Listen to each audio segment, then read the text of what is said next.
Ndabashuhuje bene data bakundwa bakunze b'ikiganiro menya ukuri, muri kumwe n'umuvugabutumwa Goreti Muhongerwa. Reka dusenge Imana mbagezeho ijambo ry'Imana, Imana impaye kugira ngo ngabane namwe. Uwiteka Mana yo kwizerwa no kwiringirwa, shimwa nyaguhora ku ngoma kubw'uyu mwanya wongeye kumpa kugira ngo nganire n'abantu bawe ijambo ryawe. Ndagusaba rero Mana kugira ngo ubahe amatwi y'umwuka, mwami babashe kumva icyo uvugana nabo muri iri jambo. Uyu ni umuteguro wawe Mana isumba byose, ni wowe uzi icyo ushaka ku bantu bawe. Ndagusaba rero Mana isumba byose kugira ngo buri muntu wese wumva ubu butumwa abashe kumva kandi yumve icyo umushakaho, abashe kugikora. Mwami ndakwinginze kugira ngo tuba wumvira, twe kuba binangira imitima, ahubwo tuba bumvira icyo uvugana natwe, tuba bumvira icyo dushakaho tukigenderemo. Ngaho shoboza buri mwe wese nyaguhora ku ngoma data, duhabwe umugisha twumva ubu butumwa watugeneye kugira ngo mwami butugereho kandi budukebure, bubashe kuduhugurira gukora iki dushakaho. Senze nizeye nyuze mu izina ry'umwami wacu Yesu Kristo, amena. Imana yampaye ijambo riri muri Yesaya ibice 42. Turasoma umurongo wa 5 tugere ku wa 7. Aho niho hari icyo Imana ishaka kuri buri muntu wese unyumva, kuri twese abantu bafite umwuka, bafite ubugingo, abantu bagenda kuri iyi si yaremwe n'Uwiteka Imana. Tugiye kumva icyo Imana idushakaho. Reka dusome duhereye ku murongo wa 5, Yesaya ibice 42. Umva uko Imana Uwiteka ivuze: yaremye ijuru ikaribamba, yarambuye isi n'ibiyivamo, abayituramo ikabaha umwuka, kandi abayigendaho ikabaha ubugingo. Jyewe Uwiteka naguhamagariye gukiranuka, nzagufata ukuboko, nzakurinda nguhe kuba isezerano ry'abantu no kuba umucyo uvira amahanga, no guhumura impumyi, ukabohora imbohe, ugakura ababa mu mwijima mu nzu y'imbohe. Haleluya! Iyo ni Imana ivugana nawe. Ijambo ry'Imana riravuze ngo umva uko Imana Uwiteka ivuze. Haleluya! Umurongo wa 6 haratubwiye ngo jyewe Uwiteka naguhamagariye gukiranuka.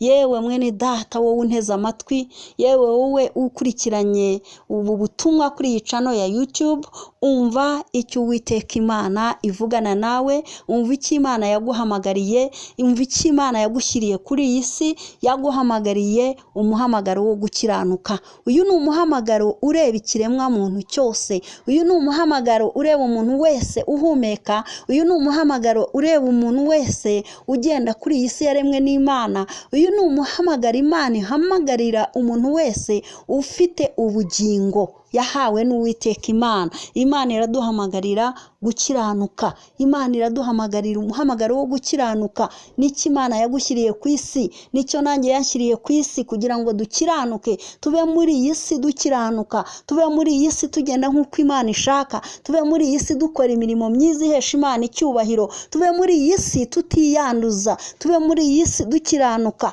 tube muri iyi si turabera. Icyo nicyo Imana iduhamagarira. Wowe unteze amatwi uyu munsi, wowe unteze amatwi unkurikiranye kuri iyi channel ya YouTube, nyemerera wumve icyo Imana igushakaho, wumve icyo Imana yaguhamagariye, wumve icyo Imana yagushyiriye kuri iyi si. Ni ukugira ngo ukiranukire Uwiteka Imana. Ntabwo Imana yadushyiriye kuri iyi si kugira ngo tuyanduriremo, ahubwo Imana yayidushyiriyemo kugira ngo dukiranuke, tugaragaze Imana muri iyi si y'umwijima, tuyigaragarishije ibikorwa byacu byiza, tuyigaragarishije imirimo yacu myiza. Haleluya! Mu Befeso ibice 2 umurongo wa 10 haratubwira ngo kuko turabe Imana yaremye ituremeye imirimo myiza muri Kristo Yesu. Turabe Imana yaremye ituremeye imirimo myiza. Wowe uriho ufite umwuka uhumeka, wowe ufite ubugingo, wowe unteze amatwi ukaba ugenda muri iyi si yaremwe n'Uwiteka Imana, urahamagarirwa gukiranuka.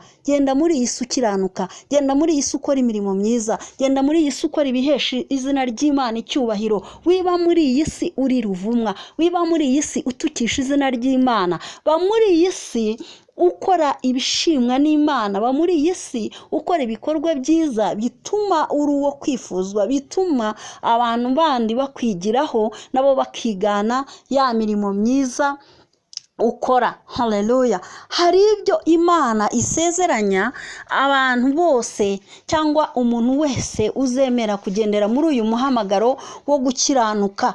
Hari amasezerano iha abantu bayo bayumvira bakagendera mu muhamagaro wo gukiranuka. Ikintu cya mbere Imana isezeranya umuntu wese wemera kugendera muri uyu muhamagaro wo gukiranuka, wemera gukora iby'Imana ishaka, wemera gukora icyo Imana yamuremeye, ntabe muri iyi si gusa adafite icyo amaze, ahubwo akayivamo agaragaza Imana yayimushyizemo. Icya mbere iragusezeranya, irakubwira ngo nzagufata ukuboko. Imana izagufata ukuboko igendane nawe. Bivuze ngo niba izagufata ukuboko izajya igendana nawe intambwe ku ntambwe. Ibyo uzacamo byose uzaba uri kumwe n'Uwiteka Imana. Niyo wahura n'ibikomeye, Imana izaba iri kumwe nawe, izabigutsindishiriza. Niyo wahura n'ibibazo ntacyo bizagutwara kuko ugendana n'Imana ukuboko ku wundi, ukuboko ku kundi. Imana igufasha ukuboko kugira ngo ikuyobore. Icya kabiri, izakurinda, iragusezeranya kukurinda, ngo iguhe isezerano, ngo kandi iguhe kuba isezerano ry'abantu. Imana izakurinda iguhe kuba isezerano ry'abantu nuba muri uyu muhamagaro wo gukiranuka, ukagenda nk'uko Imana ishaka, ugakora ibihesha izina ry'Imana icyubahiro. Icya gatatu, ngo izakugira umucyo uvira amahanga. Haleluya. Izakugira umucyo uvira amahanga. Bivuze ngo imirimo yawe myiza izamurikira ba bandi bari mu mwijima. Imana yacu nishimwe. Ibikorwa byawe byiza bihindurira abandi ku bukiranutsi. Bazabona ingeso zawe nziza nabo bifuze kugenda nk'uko ugenda. Ubwo uzaba wabaye umucyo uvira amahanga. Ibyiza byawe ukora bizajya bimurikira abantu bari mu mwijima. Icya kane, Imana izaguha guhumura impumyi. Haleluya. Abari mu bujiji bwa Satani, abari mu bujiji bataramenya ukuri kw'Imana, uzabasha kubahumura, ubajijure, ubahumura, ubakure muri bwa buhumyi, nabo bajijuke, bamenye inzira y'ukuri, nabo bamenye ibikwiye, bamenye gukora ibitunganye. Erega Imana ikorera mu bakiranuka. Imana ikoresha umuntu ugendera muri uyu muhamagaro wo gukiranuka. Abo n'ibikoresha ibitangaza. Niho uzumva ngo umuntu yasengeye umurwayi yakize, nyamara uwo murwayi ashobora kuba yarari kwa muganga bavuje byanze, ariko wamusengera kuko ukiranukira Imana, kandi ukaba wizeye imbaraga z'Imana ko arizo zibasha guhagurutsa wa murwayi. Imana ikagucamo ikagukoresha wa murwayi agakira. Imana irasezeranya umuntu wumvira uyu muhamagaro wo gukiranuka akawugenderamo, akawukoreramo, iragusezeranya ko izaguha kubohora imbohe. Izaguha kubohora imbohe, ukure ababa mu mwijima mu nzu y'imbohe. Imana yacu nishimwe. Kubohora imbohe ni gute? Kubohora imbohe ni cya gihe uzayobora umuntu mu gukiranuka, ni cya gihe uzabwiriza umuntu gukora ibitunganye. Niba yibaga ukamuhugura ukamubwira ko kwiba ari bibi, niba yasambanaga ukamuhugura ukamubwira ko gusambana ari bibi, ukamuyobora inzira yo gukiranuka, ukamwigisha gusenga Imana, ukamwigisha gukora ibihesha Imana icyubahiro, ukamwigisha kwiyubaha, uzaba umukuye mu nzu y'imbohe. Kuko burya umuntu iyo ari mu byaha aba ari imbata ya Satani, aba ari mu bubohe bwa Satani, ababoheye mu isi y'umwijima. Ariko iyo yumvise ijambo ry'ukuri ribasha kumubatura rikamukura muri wa mwijima. Reka rero twifuze kuba abantu bakura abandi mu bubohe bwa Satani. Reka dukiranuke kugira ngo natwe tubashe kumurikira ba bandi bari mu mwijima, bavirwe n'umucyo wa Kristo, nabo babashe kuba muri uwo mucyo, bave mu mwijima w'icuraburindi wa Satani. Umuhamagaro wo gukiranuka niwo rufatiro rw'indi mihamagaro yose twavuga. Wavuga uti nahamagariwe kuba umushumba, undi akaba yavuga ati nahamagariwe kuba umuvugabutumwa nk'uko ndimo kubuvuga, undi ati nge nahamagariwe guhanura, undi ati nge nahamagariwe gusenga, undi ati nahamagariwe kuba umuririmbyi. Icyo waba uri cyo cyose, ibyo byose urufatiro rwabyo ni uyu muhamagaro wo gukiranuka. Niba uvuga ubutumwa udakiranuka, ubwo butumwa ntacyo buvuze. Urasabwa gukiranuka, kwera imbuto zo gukiranuka. Urasabwa kubanza kuba muri uyu muhamagaro wo gukiranuka kugira ngo Imana ibone uko igikoresha. Imana ntabwo ikorera mu banyabyaha. Imana ikorera mu muntu uyitunganiye. Imana ikorera mu muntu yumvira. Imana ikorera mu muntu ugenda nk'uko ishaka. Reka rero dukore icyo Imana idusaba. Imana yatubwiye ngo nabahamagariye gukiranuka. Yaduhamagariye gukiranuka. Ntabwo Imana yigeze impamagarira kwiyanduriza muri iyi si. Imana yacu ni ishimwe. Niba uri umushumba, shumba umukumbi w'Imana nk'uko bikwiye. Ushumba ukiranuka utariho umugayo. Niba undi umuvugabutumwa, nimbuvuge nkiranuka, nkora ibyo mvuga, ibyo mbwiriza nanjye mbe mbikora, mbe nkiranuka, nta mugayo ungaragaraho. Niba uri umuhanuzi, hanura ubwirijwe n'Imana kandi ufite imbuto nziza zikugaragaza koko kuri umukozi w'Imana, zikugaragaza koko kw'Imana ituye muri wowe, ivugira muri wowe, atari amarangamutima yawe, atari ibyo wikuriye mu bwenge bwawe. Niba uri intumwa, kiranuka koko nk'umukozi w'Imana ukora umurimo w'Imana. Niba uri umwarimu, kiranuka wigisha ijambo ry'Imana, nawe urikora, wigisha abandi ijambo ry'Imana, ariko nawe ubwawe ubasha gukora ibyo ubigisha. Niba uri umuririmbyi, ririmba ukiranuka, wera imbuto zo gukiranuka. Niba uri umunyamasengesho, senga ukiranuka, wisengera hejuru y'ibyaha. Uwiteka Imana itubabarire, Imana idutabare. Abantu turiziringa muri iyi si. Iyi si harimo ibyanduza byinshi, ugasangaho kugira ngo dushake icyatuma tugaragaza ya Mana yaduteretse kuri iyi si, aho kugira ngo dushakishe gukora icyatuma tugaragarwaho ko turabera, ahubwo ugasanga turiyandurisha amagambo twumva. Ugatega amatwi umuntu mugenzi wawe arimo araharabika mwene se, arimo arasebya mugenzi we, nawe ukabitega amatwi ndetse nawe ukamutiza umurindi. Ibyo ntabwo ari byo twahamagariwe. Ijambo ry'Imana rirambwira neza mu Batesalonike ba mbere ibice 4:7 ngo Imana ntiyaduhamagariye kwanduzwa, ahubwo yaduhamagariye kwezwa. Imana yacu ni ishimwe. Menya kuri muri iyi si warahamagariwe gukiranuka. Niki Imana yayigushyiriyemo ngo ukore imirimo myiza, uyigenderemo. Niyo mpamvu mu Befeso ibice 2:10 hatubwira ngo kuko turabe Imana yaremye, ituremeye imirimo myiza muri Kristo Yesu. Haleluya. Nge nawe turaba Imana yaremye ituremeye imirimo myiza muri Kristo Yesu. Iyo mirimo rero niyo tugomba kugenderamo, iyo mirimo niyo tugomba gukora, ikaba umucyo umurikira abatubona bose, bakabona ko dukora ibikorwa byiza.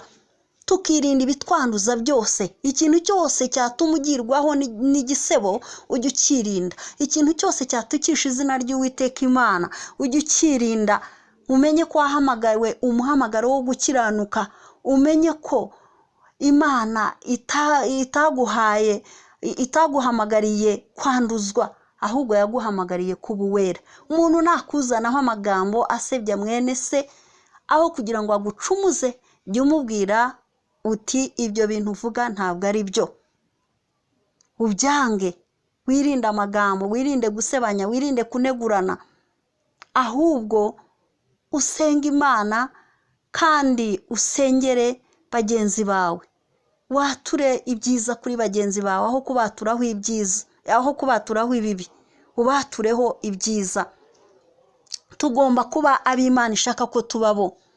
Abantu turiyita amatitire, mwakavuga njyewe ndi umuvugabutumwa mpuzamahanga, nahamagariwe kuvuga ubutumwa nahamagariwe gusenga. Ni byiza ibyo, ngewe numva ari impano, nta nubwo ari umuhamagaro. Umuhamagaro ni umwe, umuhamagaro ni uwo gukiranuka, niwe Imana ihamagarira abantu bose. Uyu muhamagaro ntabwo ufite uwireba ngo undi ubutamureba. Uyu muhamagaro urareba umupasiteri, uyu muhamagaro wo gukiranuka urareba umuhanuzi, uyu muhamagaro wo gukiranuka urareba umwigisha w'ijambo ry'Imana, uyu muhamagaro wo gukiranuka urareba umunyamasengesho, uyu muhamagaro wo gukiranuka urareba umuririmbyi, uyu muhamagaro wo gukiranuka urareba wa wundi utaranamenya n'Imana.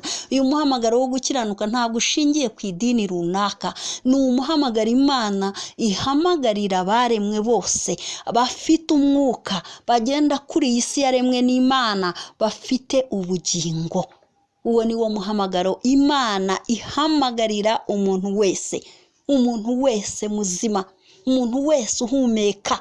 Imana iramuhamagarira gukiranuka, Imana iramuhamagarira gukora ibyiza, Imana iramuhamagarira kugenda nk'uko ishaka.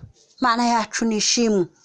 Ibyo byose, izo mpano zose, ubushumba, ubuhanuzi, kuba umwigisha, kuba intumwa, kuba umuririmbyi, kuba umunyamasengesho, ibyo byose ni Imana ibikorera muri twese. Haleluya. Ni Imana ibikorera muri twese. Umwuka n'umwe udukoreramo. Ni imirimo itandukanye, ni impano zitandukanye ariko zuzuzanya. Ni impano zitandukanye ariko zuzuzanya, kandi byose Imana niyo ibikorera muri twe. Ni Imana idushoboza. Abakorinto ba mbere ibice 12 umurongo wa 4 kugera ku wa 11, reka twumve uko hatubwira. Haravuga ngo icyakora hariho impano z'uburyo bwinshi, ariko umwuka n'umwe. Kandi hariho uburyo bwinshi bwo kugabura iby'Imana, ariko umwami n'umwe. Hariho uburyo bwinshi bwo gukora, ariko Imana ikorera byose muri bose ni imwe. Haleluya. Umuntu wese agahabwa ikimwerekanaho umwuka kugira ngo bose bafashwe. Umurongo wa 8, ngo umwe aheshwa ijambo ry'ubwenge n'umwuka, undi agaheshwa n'uwo mwuka ijambo ryo kumenya, undi agaheshwa n'uwo mwuka kwizera, undi agaheshwa n'uwo mwuka impano yo gukiza indwara, undi agahabwa gukora ibitangaza, undi agahabwa guhanura, undi agahabwa kurobanura imyuka, undi agahabwa kuvuga indimi nyinshi, undi agahabwa gusobanura indimi. Ariko ibyo byose uwo mwuka niwo ubikorera muri bo, agabira umuntu wese uko ashaka. Imana yacu nishimwe. Iyo twamaze kwemera wa muhamagaro wo gukiranuka, tugakora icyo Imana yaduhamagariye, tugakiranuka, ubwo nibwo Imana idukoresha ya mirimo, wa murimo wo kuvuga ubutumwa, wa murimo w'uburirimbyi, wa murimo w'ubushumba, wa murimo wo kuba intumwa ukagenda ushinga amatorero, wa murimo wo kwigisha ijambo ry'Imana. Ibyo byose Imana niyo ibikorera muri twese, ariko twabanje kwitabira wa muhamagaro wo gukiranuka. Uwiteka Imana idushoboze, Imana idufashe, tubashe gukora umuhamagaro w'Imana, tubashe kwitaba umuhamagaro w'Imana iduhamagarira, tubashe gukora icyo Imana iduhamagarira, tubashe gukora icyo Imana iduhamagarira, kugira ngo izina ry'Imana rihabwe icyubahiro. Twe kuba muri iyi si twanduzwa, twe kuba muri iyi si twiyanduza, kuko ntabwo Imana yaduhamagariye kwiyanduza, ahubwo yaduhamagariye kwezwa. Ifuze kuba muri iyi si uri uwera, ifuze kuba muri iyi si uri uw'Imana ishaka kuba we. Imana imfashe nawe igufashe, wowe unyumva unkurikiranye kuri iyi channel ya YouTube. Uwiteka Imana iguhe kumva icyo Imana yagushyiriye kuri iyi si. Umenye ngo Imana yagushyiriye kuri iyi si kugira ngo ukore imirimo myiza muri Kristo Yesu. Ukore imirimo myiza Imana yakwiteguriye, yakuzanye muri iyi si, iguteguriye kugira ngo ugendere mu mirimo myiza. Yagushyize muri iyi si iguhamagariye kugira ngo uyibemo ukiranuka, uhesha Imana icyubahiro, uyibemo ugenda nk'uko Imana ishaka. Reka twitabire umuhamagaro. Reka dukore icyo Imana iduhamagarira, hanyuma nayo isohoza amasezerano yayo kuri twebwe. Nidukora icyo Imana yaduhamagariye, izajya idukoresha ibitangaza n'ibimenyetso. Imana ikorera mu bantu. Ntabwo njya nemeranya n'abantu bamwe bavuga ngo imihamagaro ngo ntaho nguhuriye, ngo umuhamagaro ntaho uhuriye ngo n'ibyo umuntu akora. Ntabwo ngewe aho ngaho mbyemeramo gakeya, nako nta na gake nemera. Imana ni yera kandi ntikorera mu mwijima.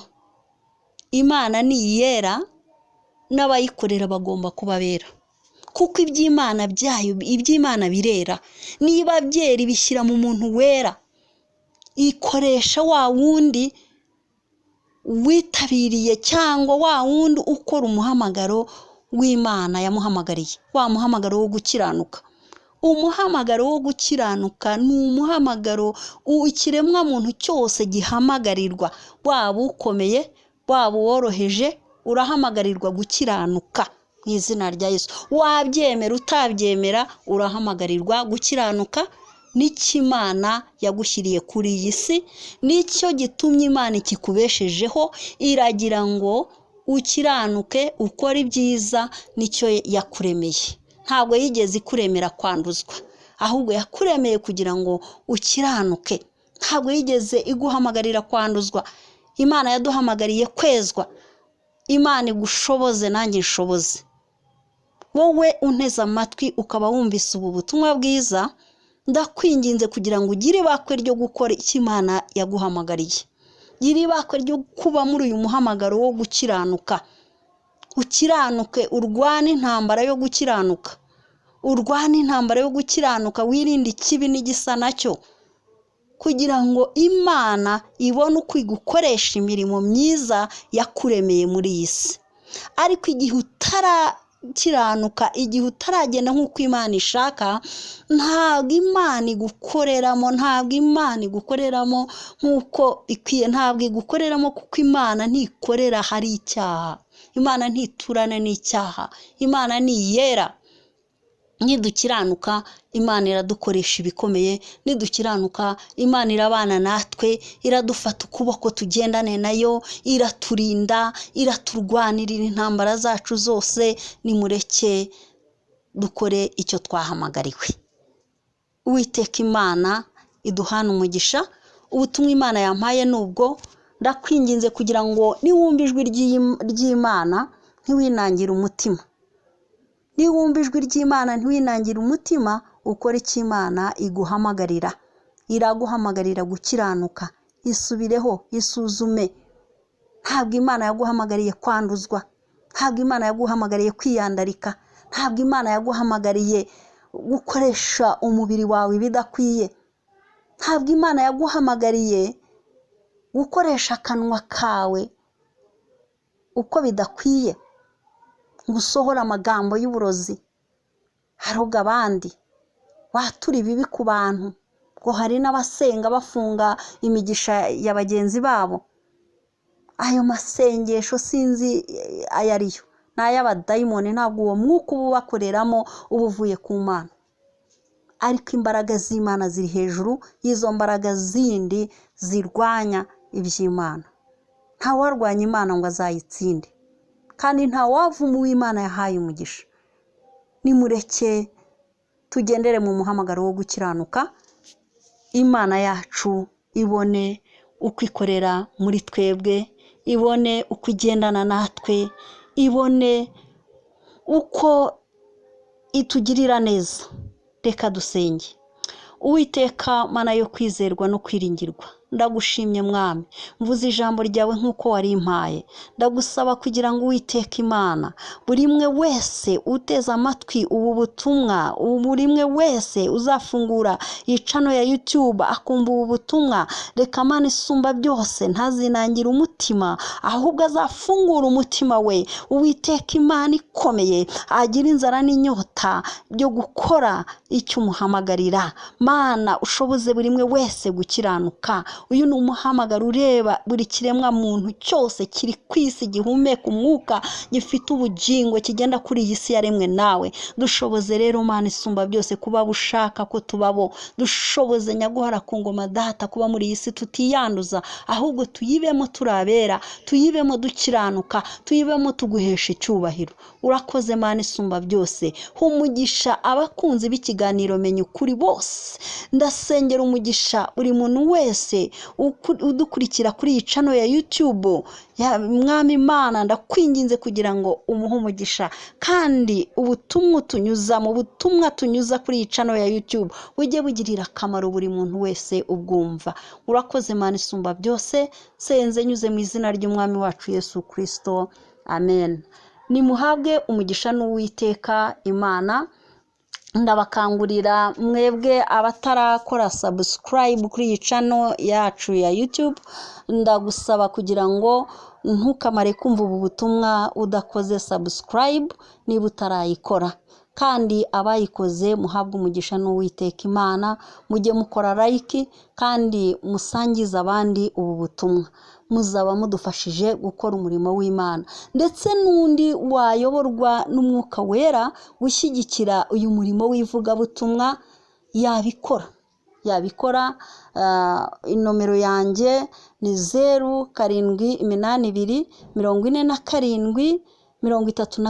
0772473245, cyangwa iya Pastor Sylvester ni 0782635996. Mwifuza kudushyigikira muhawe ikaze. Imana ibaha umugisha. Shalom.